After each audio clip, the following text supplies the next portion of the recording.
வணக்கம். ஸ்ரீ சிவசூர்யா ஜோதிட வித்யாலயம் வழங்கும் காலச்சக்கரம். நான் சிவசூர்யா செந்தில்குமார், கோவில் நகரம், கும்பகோணத்திலிருந்து. இந்த பதிவில் நம்ம பார்க்க இருப்பது ரிஷப ராசி. இந்த ஆங்கில புத்தாண்டை பொறுத்த வரைக்கும் ரிஷப ராசிக்கு கிரக அமைப்புகள்லாம் எப்படி இருக்குது, ரிஷப ராசிக்கு என்ன கிரகத்தோட திசாபுத்தி நடந்தால் நல்லாயிருக்கும், எந்த கிரகத்தோட திசாபுத்தி நடக்கக்கூடாது, அப்படி எடக்கு மடக்காக நடக்கக்கூடிய கிரகத்தோட திசாபுத்திக்கு என்ன பரிகாரம் அப்படிங்கிறத இந்த பதிவில் தெளிவாக பார்ப்போம். நீங்கள் இது வரைக்கும் நம்ம சேனலை சப்ஸ்கிரைப் பண்ணலைன்னா சப்ஸ்கிரைப் பண்ணி பெல் பட்டனை தட்டி விட்டுங்க. இந்த பதிவு உங்களுக்கு பிடித்தமானதாக இருந்தால் லைக் பண்ணி ஷேர் பண்ணுங்கள். வாங்க விஷயத்துக்கு போவோம்.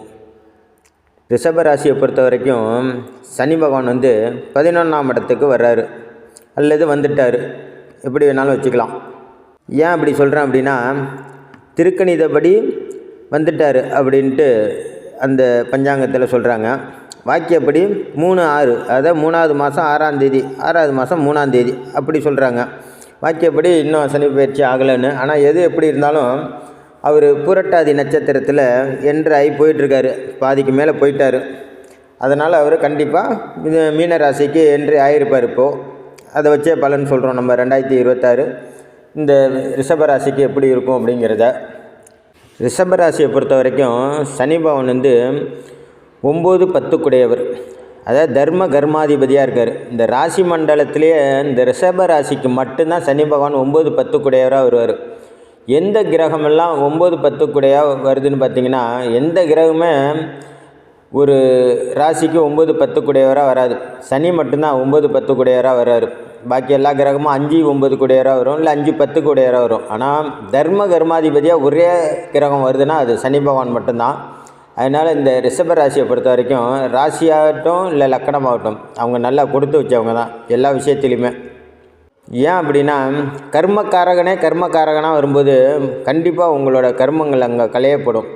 கர்மம் நீங்கள் செய்யலைன்னா தர்மத்தை நீங்கள் நிலைநாட்டுவீங்க. கர்மம் செஞ்சுருந்தீங்கன்னா கண்டிப்பாக அவர் விட்டுட்டு தேட மாட்டார். அதுக்கான பலனையும் தண்டனையும் கண்டிப்பாக கொடுத்துருவார். ஆனால் உங்களை நல்வழிப்படுத்துவார், கொடுத்தாலும் நல்வழிப்படுத்துவார், உங்களை கைவிட்டுற மாட்டார். ஏன் அப்படின்னா, இந்த ரிஷபம் அப்படிங்கிறத சிவபெருமானின் வாகனம். அதை ராசி மண்டலமாக கொண்டவங்கள சனி பகவான் அவ்வளோ சீக்கிரம் நெருங்கிட மாட்டார். சனி பகவான் கொடுக்க எவர் தடுப்பார், எவர் தடுத்தாலும் சனி பகவான் கொடுப்பார். அதுபோல் இந்த 9-10 குடையவர் உங்கள் ராசிக்கு 11 லாபஸ்தானத்துக்கு வர்றாரு. அதுவும் பார்த்திங்கன்னா அவரோட சொந்த நட்சத்திரத்தில் ஒரு வருஷம் பயணிக்க போகிறாரு. அப்புறம் புதன் பகவானோட நட்சத்திரத்தில் ஒரு வருஷம் பயணிக்க போகிறாரு. இந்த மாதிரி ஒரு சூழ்நிலையில் உங்களுக்கு புதனோட திசாவோ புத்தியோ நடந்துச்சுன்னா மிகப்பெரிய அளப்பரிய லாபங்களை நீங்கள் பார்க்க போகிறீங்கன்னு அர்த்தம். உங்களுக்கு இது ஒரு பொற்காலம் அப்படின்னு சொல்லலாம். வீடு கட்டுறது, வீடு மனை வண்டி வாங்குறது, மெயினாக நிலபுலங்கள் வாங்குறது, சொத்து வாங்குறது, சொத்து சேர்க்கறது, வெளிநாடு போகிறதுக்கெல்லாம் கைகூடி வரும். உங்களுக்கு நீங்கள் எதிர்பார்க்காம வெளிநாடு வாய்ப்பெல்லாம் டக்குன்னு வரும். உடனே விசா ரெடி ஆகும். கடல் கடந்து பறக்க போகிறீங்க நீங்கள். உங்களுக்கு இது ஒரு உற்சாகமான வருஷம்தான்.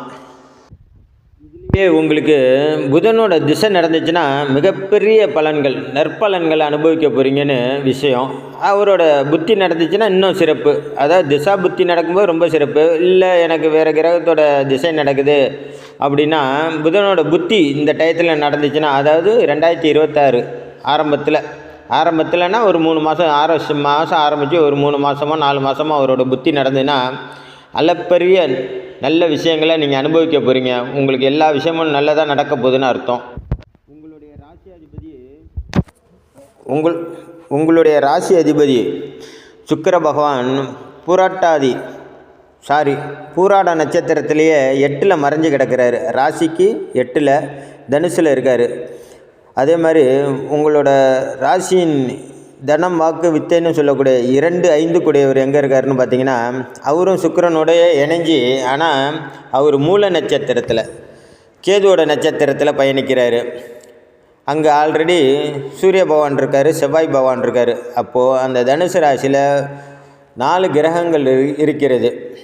உங்களுடைய ராசி அதிபதியும் உங்களுடைய தனம் வாக்கு வித்தை குடும்பஸ்தானாதிபதியும் 5 கூடியவரும் போய் 8 மறைஞ்சதுனால உங்களுக்கு சின்ன சின்ன பிரச்சனைகள் வந்தாலும் அதுலேருந்து நீங்கள் தலை தூக்கி மேலே வந்துடுவீங்க.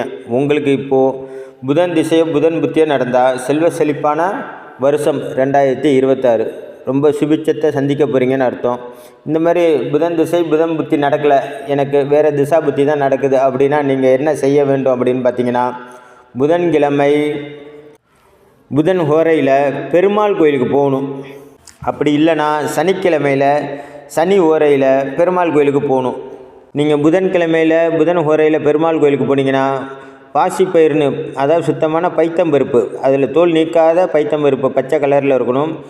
அதில் நீங்கள் பாயசம் செஞ்சு கொண்டு போய் அங்கே உள்ளவங்களுக்கு விநியோகம் பண்ணுங்கள். ஒரு பேப்பர் கப்பு வாங்கிக்கிங்க, ஒரு 10 கப்போ இல்லை 11 கப்பு வாங்கிக்கிங்க. ஒரு 11 பேர் கொடுக்குற மாதிரி அந்த பைத்தம் பாயசம்னா செய்வீங்க. உங்களுக்கு தெரியும், லேடிஸ்னால் அவங்களுக்கு கண்டிப்பாக தெரியும். பாசிப்பருப்பில் எப்படி பாயசம் செய்கிறதுன்னு சொன்னால் அவங்க செஞ்சு கொடுப்பாங்க.